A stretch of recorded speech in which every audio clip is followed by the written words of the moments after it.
If you know this one, make sure you sing along with us.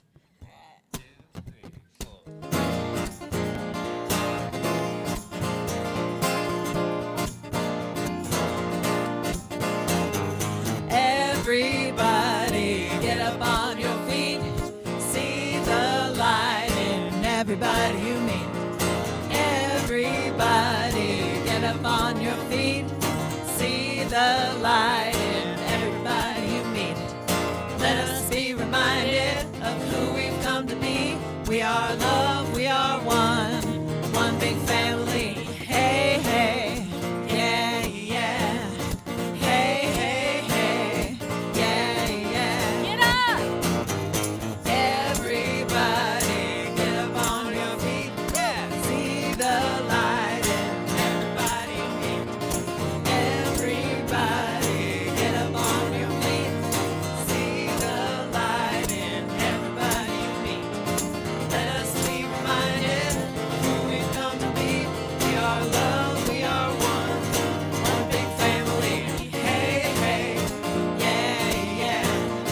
Hey, hey, hey, yeah, yeah.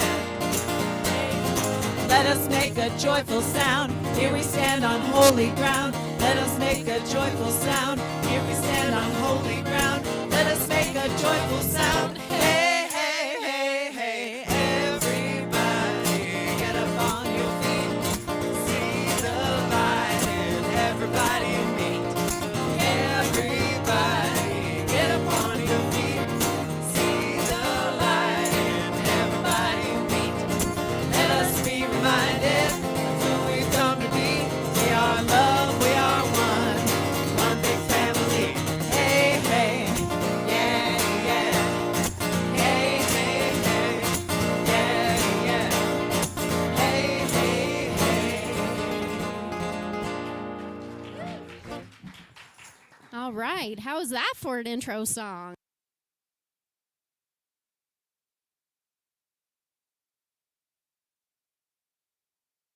Centers for Spiritual Living, Northern Colorado. My name is Christine Roth. I am a practitioner here. I am filling in for Reverend Leah this evening as she has the day off.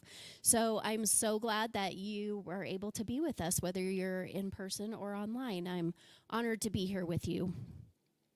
Trixie Addison is our practitioner holding consciousness for us today, and I am here as well. We are an inclusive community honoring all faith traditions, lifestyles, and beliefs. So wherever you are on your journey, you are absolutely welcome here. In the science of mind, we believe that through the power of our mind, we can create lasting change in our lives. Each Sunday, you'll receive practical spiritual tools to support you in handling the challenges in your life so that you can experience more joy and more freedom. So let us recite our mission and vision together. So our mission, we are an inclusive community inspiring personal growth, spiritual practice, and positive way of life. And our vision, to awaken humanity, revealing a world that works for everyone. All right, do we have any kiddos here? Yes, we do. Yay.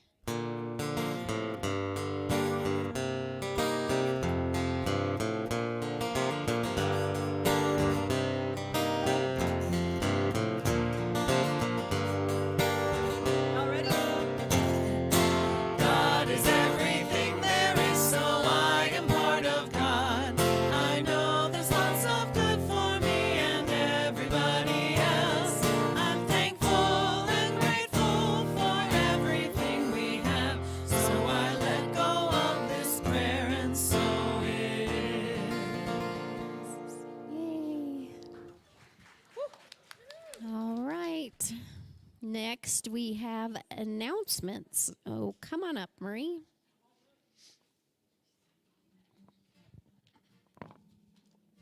Usually I have my lead-up music. Okay, here we are. This is what's happening.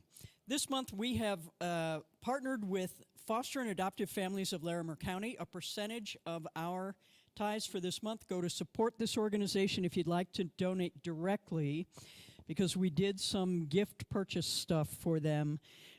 You can go to their Amazon wish list, and there is a link to that both in our newsletter, which comes to your email, or on our website. You can find links to that. And this is a great organization that's helping out kids who are in the foster system. I Am the Word book study, facilitated by Reverend Leah, begins January 10th in person and online. So if you want to do this in stretchy pants at your computer while sipping a glass of wine. Don't tell Reverend Leah I said that. That starts January 10th, and this is a great book that explores themes related to consciousness, personal transformation, and the nature of reality. So if you think this is real, you may want to read this book, take this class. The book offers practical exercises, meditations, and teachings to help readers expand their awareness and develop a deeper connection with their higher self and raise your vibrational frequency. Are we all ready for that? I'd like to come back in February and see everyone floating above their seats. That'd be so cool. Okay, so we're in need of volunteers to help us on Sundays. It does indeed take a small village to make all this magnificent, incredible stuff happen every Sunday. So if you are interested in supporting the community in volunteering for setup or the welcome table or any of that, see Doug after service. He has a big name tag that says Doug, so you'll know who he is. And if you're interested in the technology piece of this, helping us live stream and do that stuff, you can come talk to me, because that's my lane for right now. So Christmas Eve, candlelight Christmas Eve service. Join us for a special service with beautiful music, readings, and candle lighting, honoring the light within all of us. It's going to be special. Reverend Leah is a master of ritual, so it'll be a beautiful service, I am certain. New Year's Eve special service. On New Year's Eve, Reverend Leah will lead us in a special ceremony focused on releasing this past year, 23. Let it go. Just let it go. We're going to do a ceremony. We're going to let it go, and we're going to step powerfully into 24. It'll be an evening of healing and transformation, so please join us on New Year's Eve for that. Christmas Day, peeps. If you don't have somewhere to go for a Christmas Day meal, we are having tamales at my house. So much like the Thanksgiving extravaganza, if you are looking for a place to land on Christmas Day and have amazing Christmas tamales, see me, let me know that you're coming, and you are welcome in my home. And we had 21 people at my house for Thanksgiving. So it was fabulous, and it's going to be apparently a Mexican Christmas at my house. So we're doing tamales and all things related to that. Every Sunday we gather together to share a meal, and tonight we're having a potluck, so you can join us after the service right here in the back where all the beautiful tables and chairs are, and the potluck buffet table is set up. And everything else, folks, everything else. Love me a good QR code. You could be scanning that with your phone, goes right to our website, or you can just go to cslnoco.org. That is all I know. What? Oh, your mic. I was just going to take it and sit out and make comments from the... Do service from over there. Thank you, Marie. All right, so now I just invite you to take this moment to go within. So let's get centered. We will sing a meditative chant, which the words will be on the screen, and I will pray us in.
resides in me.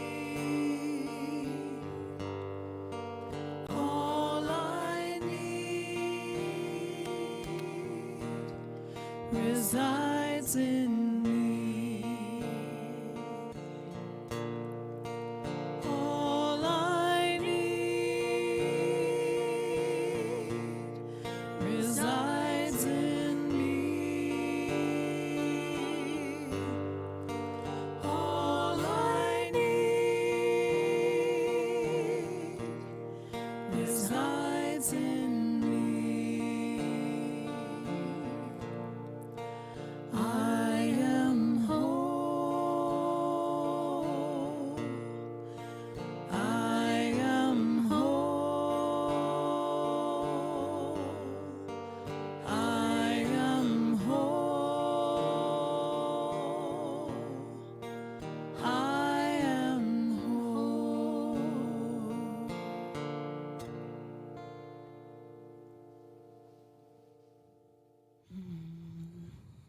So, in this moment, in this time, in this space, I recognize the power and presence, the one mind, the one heart, the one life, the one breath that I call the divine, that I call God, that I call spirit. No matter what I call it, I know that it is the life back of absolutely everything. It is the infinite source and power of all that is good, of all that is love, of all that is light. And I know that each and every one of us is one with this divine presence, for it is in us. It moves around us and through us and experiences and expresses life as us. And I know that it is there in each breath and each heartbeat. And in between each breath and each heartbeat, there is no need to will it or call it forth, for it simply is. And so what I know for this evening is that we are surrounded in that love and light that is spirit through this holiday season, through this evening service, through this time together, and in this time of light to dark and dark to light. I know that this power and presence of love is in our hearts and in our minds through this holiday season. I know that its presence is in the seat that you are sitting in, and it is in the seat next to you, and we just simply welcome it this evening. So I give great thanks for knowing this power and presence is always available, is always here, and that this divine light and love is absolutely working in our lives. So I release these words to law, knowing that there's nothing left to do except welcome. Welcome love, welcome light, and let go and let it be. And if you would like, please join me in saying, and so it is. Amen.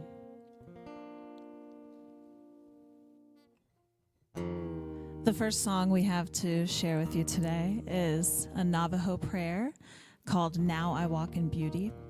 And this is set to music arranged by Greg Smith, and it is mostly sung in a round. So if you pick up the melody as you're listening, feel free to sing along.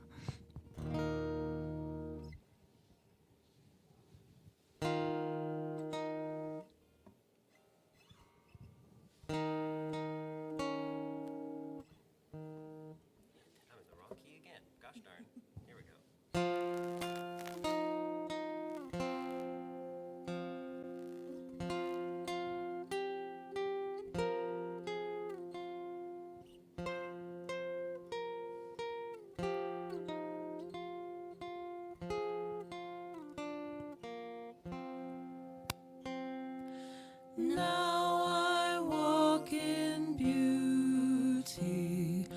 Beauty is before me. Beauty is behind me, above and below me. Now I walk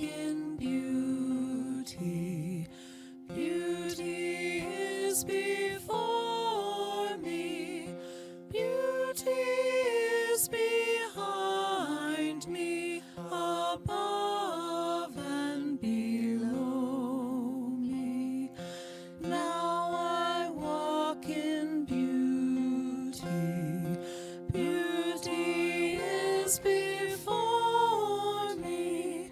Now I walk in beauty.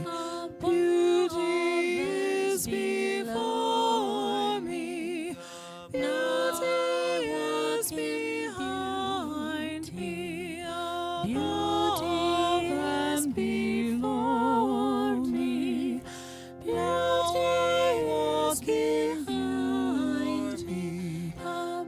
Beauty is before me.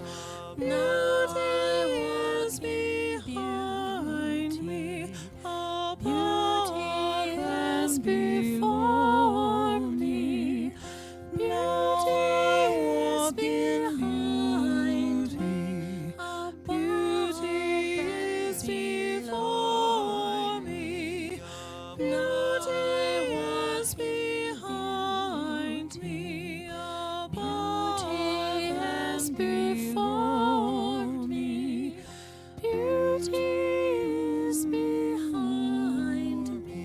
Above and below me.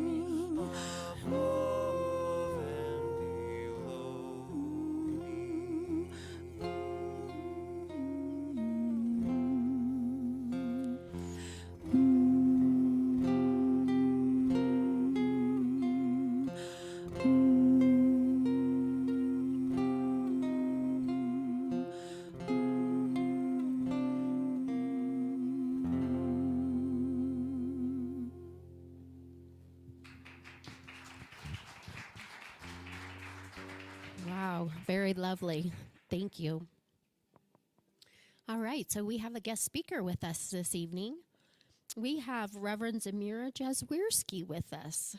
So Reverend Zemirah is an assistant minister at Mile High Church in Lakewood. In her prior life, she worked as a psychologist in the public school system for 21 years. Wow. Her passions include building interfaith bridges and community, as well as supporting kids and adults in overcoming anxiety. In her free time, you can find her on spiritual pilgrimages, reading, hiking, spending time with her family, or playing her alchemy crystal bowls. Wow. So please help me welcome Reverend Zemirah. Thank you so much. Thank you. Well done. Well done with that's a hard name. She did well. Oh, what a blessing it is to be here with all of you this evening, and what a welcome that I have received already being in your community. I can feel the love and the connection that you all are sharing together here, so thank you for the invitation. And today, we enter this week of the winter solstice. And I want to talk, of course, in the northern hemisphere. If you're in Australia, then it's the summer solstice. But we're here in the northern hemisphere right now. So it's this longest night, this shortest day of the year. And it's absolutely one of my favorite times of the year because the invitation is so great. It's so great for us to go within, to be still in that darkness, and to move into that presence of the world within ourselves so that we can devote ourselves to connect in that inner sanctuary of our heart. And as you might know, the word solstice comes from the Latin word solstitium, and it's made of those parts, sol, or sun, and his sistere, which means to stand still. Isn't that a lovely word? Sistere. You can say that when you go home on the way tonight. Sistere, to stand still. And the literal translation is the standing still of the sun. And it's that time of year that holds the wonderment and the power of thresholds. And so that's our focus this evening. I want to talk about how thresholds of light can support us to walk steady, even in times of darkness, even in moments of the dark. But it gives us this invitation to awaken even more to the mystical side of things, because thresholds are this time where there's this dance between the material and the ethereal. is it not? And in ancient Irish and Celtic culture, and as Teresa mentioned so lovely in the introduction, you know, I love pilgrimage. And I just came from pilgrimage this September. Am I doing okay with this? Are we good? Okay. I keep hearing a poof, and I'm like, oh, distraction. But I just came from pilgrimage in Scotland. And in Scotland, we were able to immerse ourselves in this Celtic spirituality. I also had the pleasure of teaching Celtic spirituality in preparation at Mile High this year because I get to do the interfaith education. And in Celtic and ancient Irish tradition and spirituality, thresholds were seen as those potent places.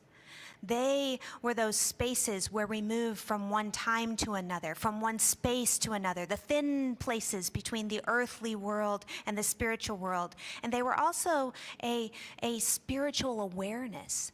They were a spiritual practice, too, where they called us into the liminal space. Liminal from, in Latin, limen actually means threshold.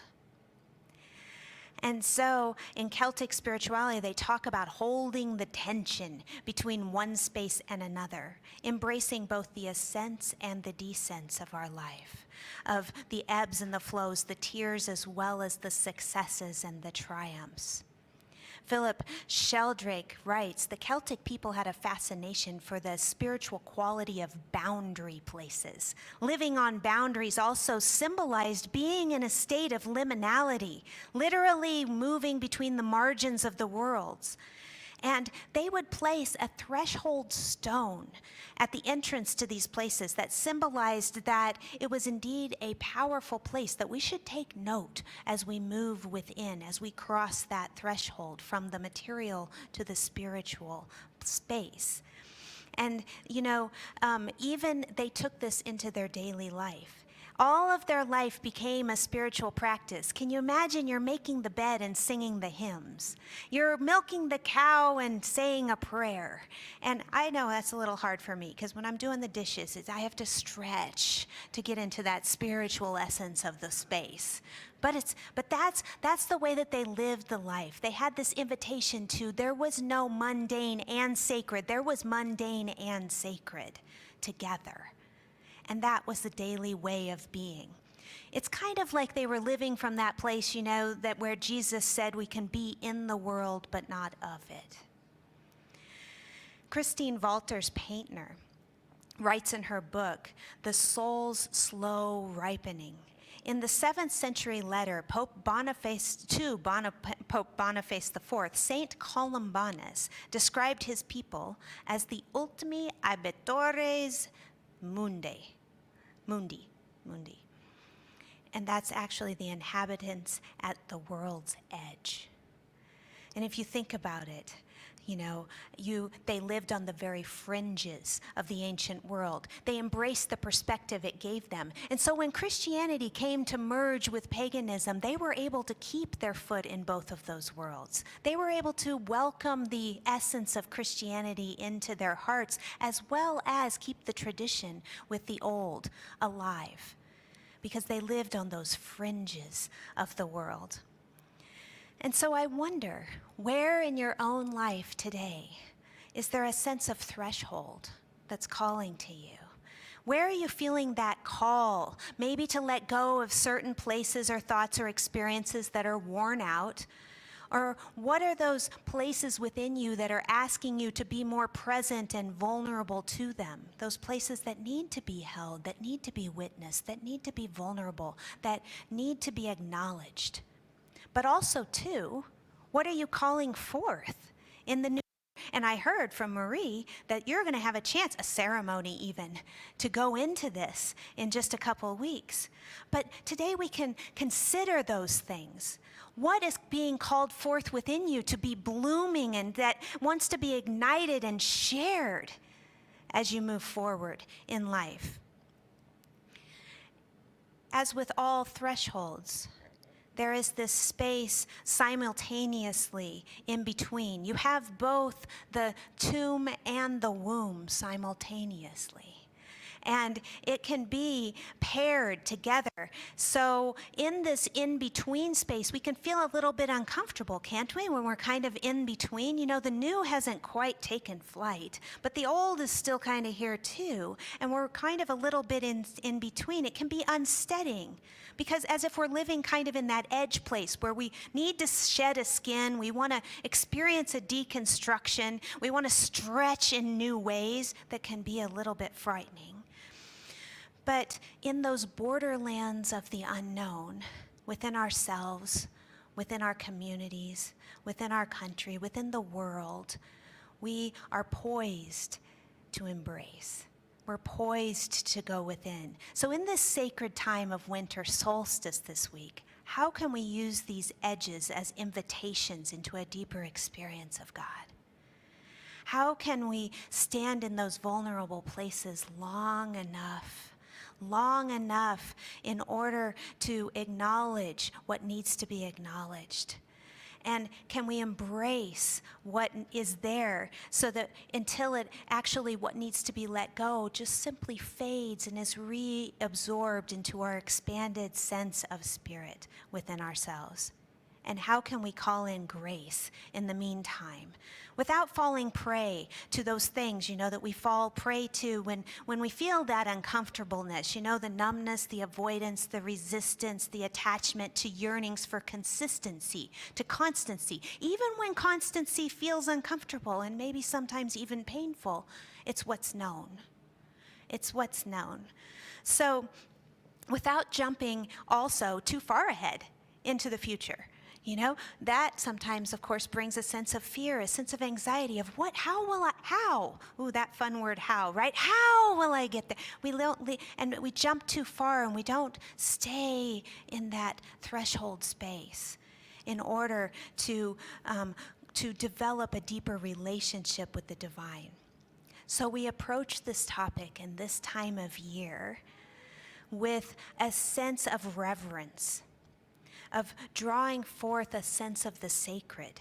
What a powerful week to explore how we can retreat, perhaps, reach in and ground in favor to anchor in the divine, allowing that crucible of the divine to do what it does, to be that impulse for revealing greater wholeness within our own awareness, within our own embodied awareness. There's a quote in Thomas More's book, The Soul of Christmas. He says, if you don't create special times in your life that are liminal, that put the ordinary into eclipse, then you're condemned to dullness, to facts, to predictability.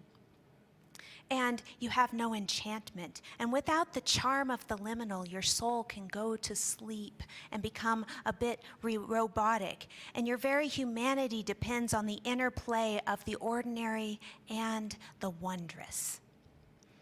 So here we are. We're going to explore tonight together these ways that we can merge with the threshold of winter solstice and make it a threshold of light and an invitation to reveal the sacred more within our awareness and within our life. And the first way that we're going to explore is to retreat.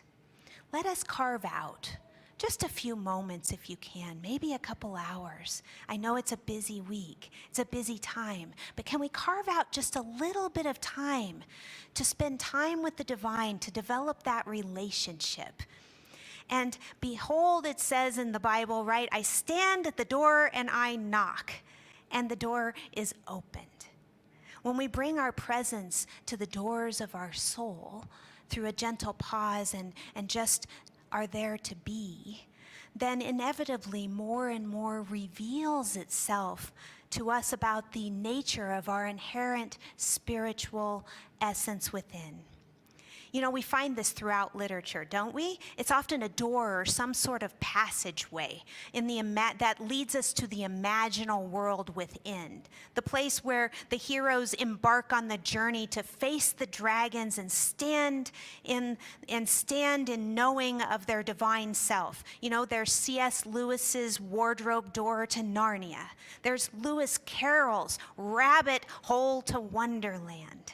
And there's J.R.R. Tolkien's Doors of Durin and the Mines of Moria, right? And of course, the infamous Platform 9 3/4, and where it leads to Harry Potter's magical world of wizards and witches. And it's really fun to actually go to Platform 9 3/4. I tell you, you can stand there and pretend to push the cart into the wall. It's really quite a trip. I did it with my girls. So, but each one of these symbolic journeys allows that character to face the shadows, to find a deeper peace, an empowerment, an awakening of sorts.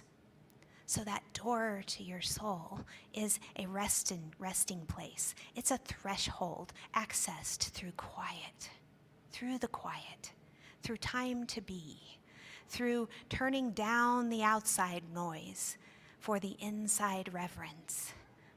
So when we are in retreat, it can often feel that we're very much alone.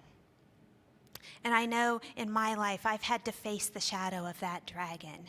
It's a legacy within my very own family that we have many generations deep, where there's been a sense of abandonment of some sort. People die too young, or people leave, or there's just a whole legacy of that.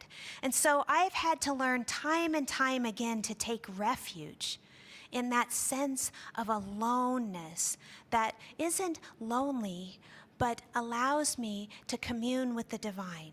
That's not an easy task. You know, that contentment that leads beyond, that you can find beyond that sense of loneliness. There's this delicate balance between aloneness and isolation. And we have to walk that balance with such ease and grace these days, because that we woke up to a lot of that in the last few years, where there were moments where we did spend a lot of time, maybe too much time, disconnected from other people. So the struggle is real, and the struggle is deep with that delicate balance. So I invite you over these holidays to take Maria up on her tamales, or to reach out into community if that ever becomes too much, in the sense, and to reach out before it becomes too much in that sense. Because although we do have to face those inner dragons within ourselves, by ourselves, with God, I truly believe that the strength and the ability within the thresholds within us is appeased through a sense of connection, with others. It's the vibration of the heart that makes the fabric of our community. Unity and community, right, will heal us. Trauma research shows that connection is the most powerful remedy for healing. It's separation that creates wounds and trauma, but it's connection and unification that brings it back together. So reach out. Reach out to friends, ask for prayer, stay connected, and stay in conversation, both with the people around you and within. And to lean on the presence of the divine. Joel Goldsmith writes in his book, Practicing the Presence of God. God is, he says, of that you can be sure. This is only true in your experience, however, to the degree in which you contemplate, meditate, and keep your mind stayed upon God, living, moving, and having your being in the conscious realization that God will never leave you, will never forsake you. God's grace is your sufficiency. I love that sentence. God's grace is your sufficiency. But it is only made practical in your life by your contemplation of that grace. So we take that time to contemplate, to go within, and to be with, to sense that sufficiency that is available within at the very door of our souls. So when we stand at the door and we knock, it is open. And the second thing is that we reach in. We did reach out, but we're also going to reach in, to be present to what is, to sense into, to become intimate with our inner world. Intimacy really defined as into me I see, right? Into me I see. We take an assessment then, when we're in there, of our present state of being. And we sense into anything that might be in the way. You know, maybe some resentments, or maybe some anger, maybe some residual things that need to be brought into our awareness. And so how do we do this? We do this with utmost care and gentleness. I had a spiritual teacher once who shared with me her experience of attending tracker training. And tracker training emerged from the indigenous traditions and was designed to train warriors to be ultra sensitive out in nature. To be when their senses were completely trained, they could detect threats to safety, whether it be from a wild animal that might be nearby or other human threats. And as part of her training, she was led half a mile out into the wilderness on a dark, moonless night, and she was blindfolded. And a drummer was sitting back at the campsite and would beat the drum every few seconds. And it was each individual's task to make their way back to the campsite by tuning into their senses and relying only on their senses as the navigational tools to get them safely back to camp. Can you imagine being there in the dark and you can't see? And her Apache sheep trainer taught them how to fox walk. And in fox walking, they would put the heel down first, ever so slowly and mindfully, and their foot would come into contact with the earth in stages, using only the side of the foot to connect with the earth. And in this way, if they encountered the edge of a twig that might snap or a pine cone, they would avoid that snapping or that crunching that might alert a predator or an animal of their approach. And so just consider that way of walking. That there's so much in that gives us the hint of what is it that we do when we reach in our quiet time to connect with that quiet space within. And we do it so gently in order to feel the edges of those places that want us to give care, that want us to bring love, that gentleness back to those places within us that need that attention. You know, in somatic therapy, which I have experienced a lot in my life, it's a beautiful therapeutic tradition in which you go within the sensations within the body to heal those places of strong energy that has been trapped there or emotion that has been trapped there. And the way that you do that is that you just, when some emotion or sensation comes up, you go in and you just sense where it is, and you go to the edge of that. And at the end of sensing, you tell your body, I got it. I got that. It's that awareness. And that awareness and that gentleness and that love that we bring those places inside that may be carrying hurt or carrying pain is the way that we give them our witness self in order to draw them back, to welcome them back into our hearts.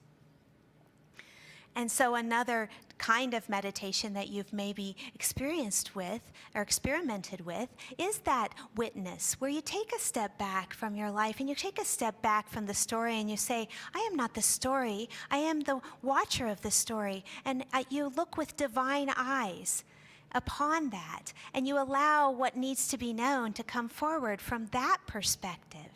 Because I used to work in the public school system, as she said, and I would always say to kids, you know, here is the watcher part of yourself, and this is the story of your life. You know, but guess what? You're not the story of your life. Your story of your life is like a movie on the screen. You get to watch what it is, and when we watch what it is, then we get to understand that when I am not the story, I have the power to change it, because I'm over here looking at it. And so now I can get the idea of what I need to do, the steps I need to take in order to step back in.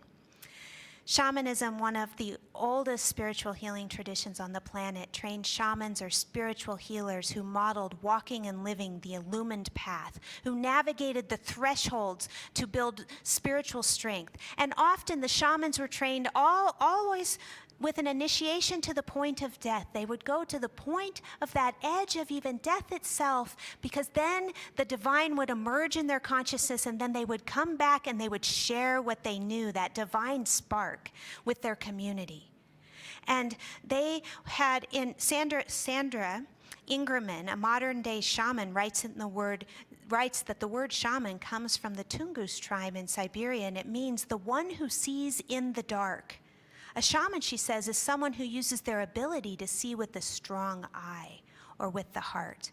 So in embracing and acknowledging those parts within us, we can then move to the next piece, which is moving into the greater next expression from a place of grounded and centeredness and anchored connection to the divine. In her book entitled Grounded, Dr. Erin Eugene McMorrow writes, even in the darkest of situations, we can drop all the way in and remember who we are. No matter how disoriented we feel, this step literally requires us to find our feet, to touch the earth, and to imagine rooting down. Our imaginations are powerful engines for co-creating our reality. When I was a little girl, I had a favorite tree. And it was nestled deep in the forest behind my house. And it was this beautiful, massive tree that had this tree trunk that grew up over a rumbling creek that passed beneath it. And this strong root system would jet straight out from the soil, and I would climb into those roots, those giant roots, to sit in my very own nature bench. Suspended over the rushing creek, I would let my feet dangle into the icy water below. And I would sit there for what seemed like hours, feeling relaxed and calm in that mystical world of my imagination. But also in those days, I was incredibly afraid of the dark. We lived in an isolated farmhouse. It still is in our family. It was built in the 1890s, and it was out in the middle. It is in the middle of cornfields. And I used to say it's in the middle of nowhere. It's not in the middle of nowhere, because clearly it's somewhere, but it's in the middle of cornfields. And late at night, when those window panes were creaking and every shadow was moving all around, there were so many out there in that farmhouse, every shadow would make my heart just pound. I would squeeze my eyes tightly shut.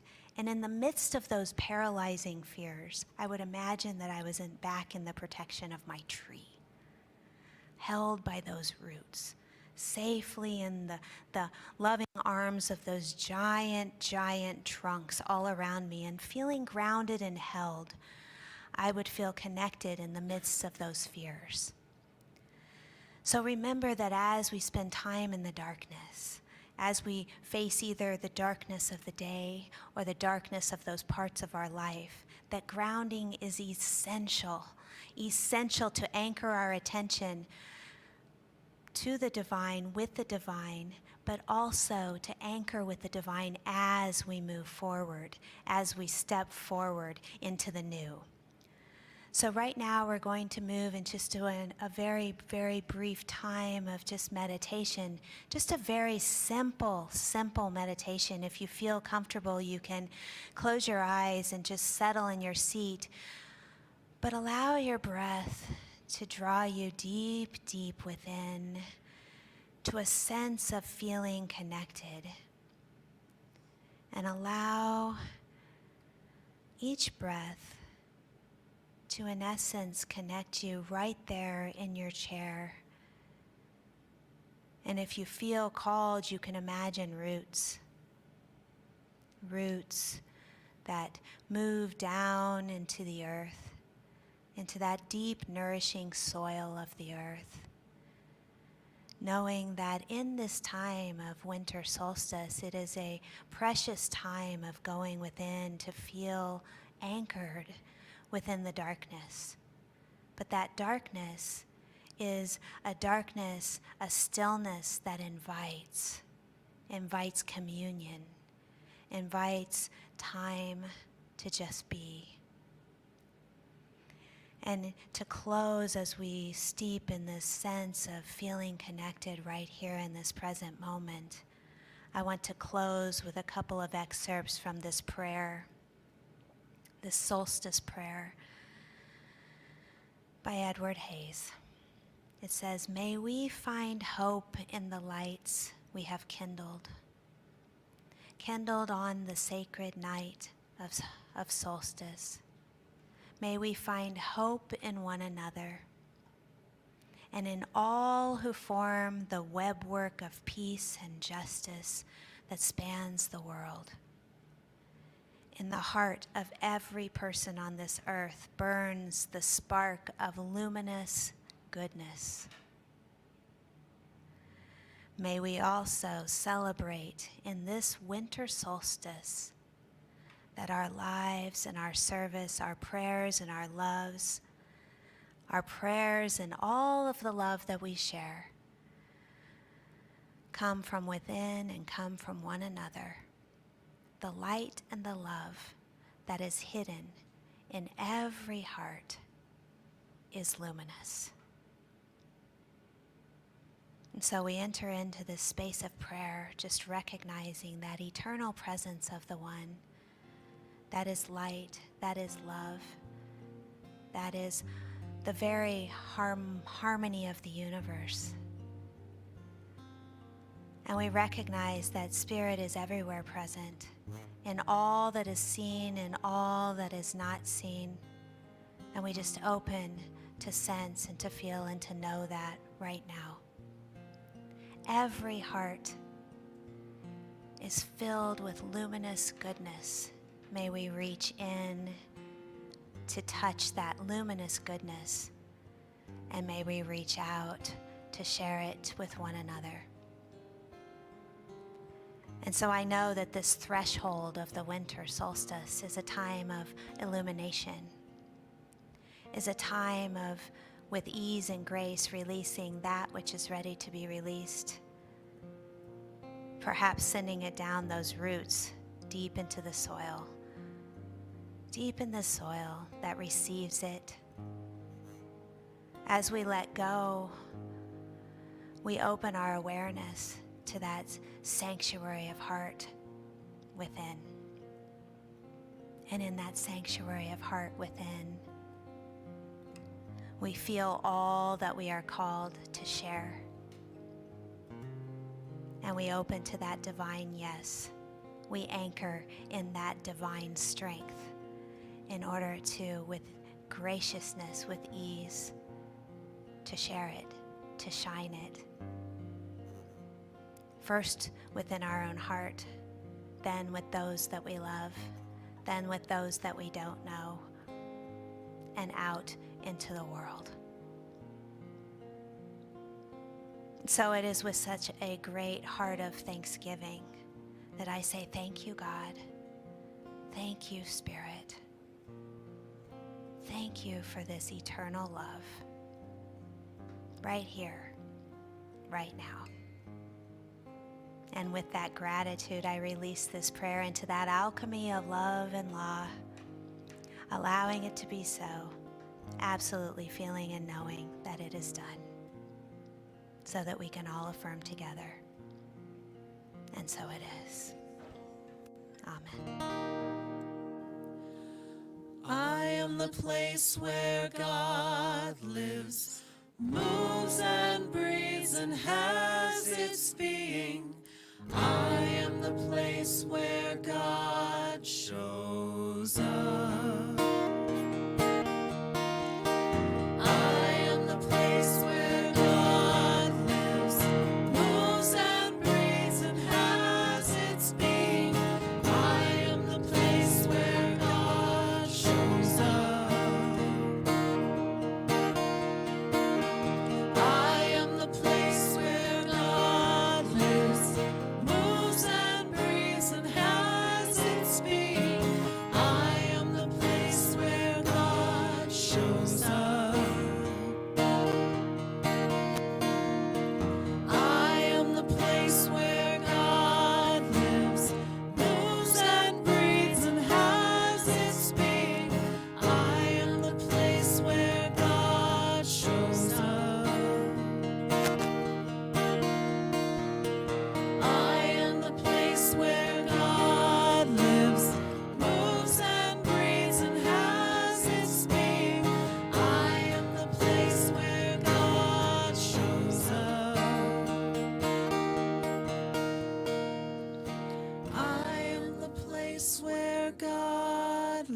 knows, moves and breathes and has its being. I am the place where God shows up.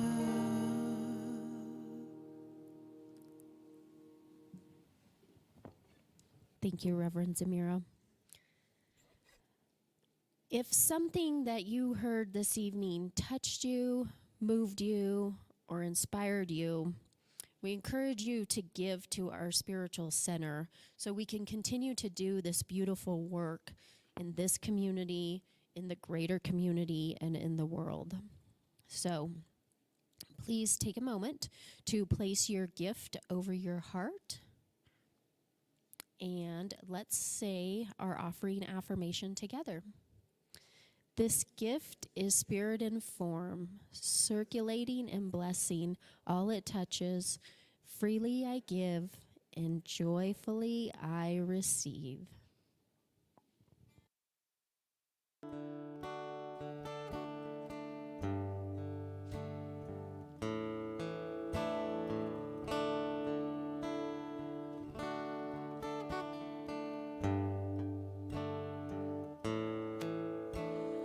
I am light, I am light. I am light, I am light. I am light, I am light. I am light, I am light. I am not the things my family did. I am not the voices in my head. I am not the pieces of the brokenness inside. I am light. I am light. I am light. I am light. I am light. I am light. I am light. I am light. I'm not mistakes that I have made, or any of the things that cause me pain. I am not the pieces of the dream I left behind. I am light. I am light. I am light. I am light. I am light.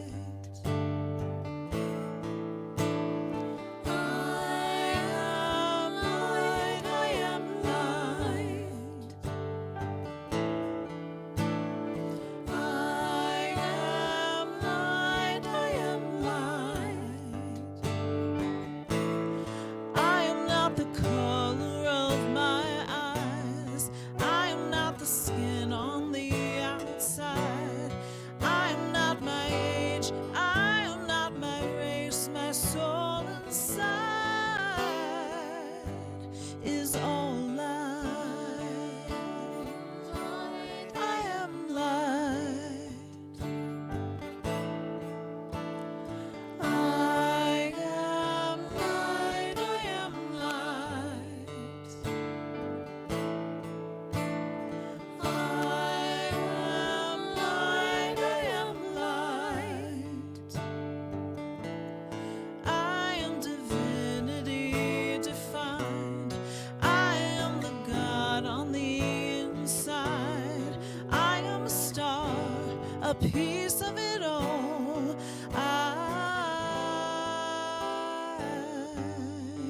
I am light.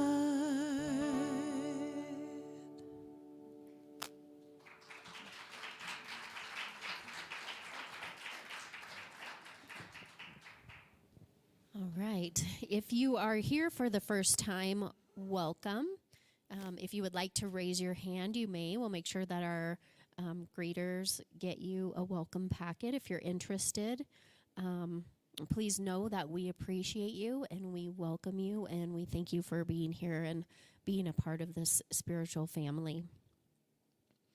After service, of course, our practitioners are available for prayer. If you would like one-on-one prayer, we will be up front, or you can put a prayer request in the back in the prayer box, and the ministerial team and practitioners will pray on your prayer request for the week. So, without further ado, please stand for our benediction.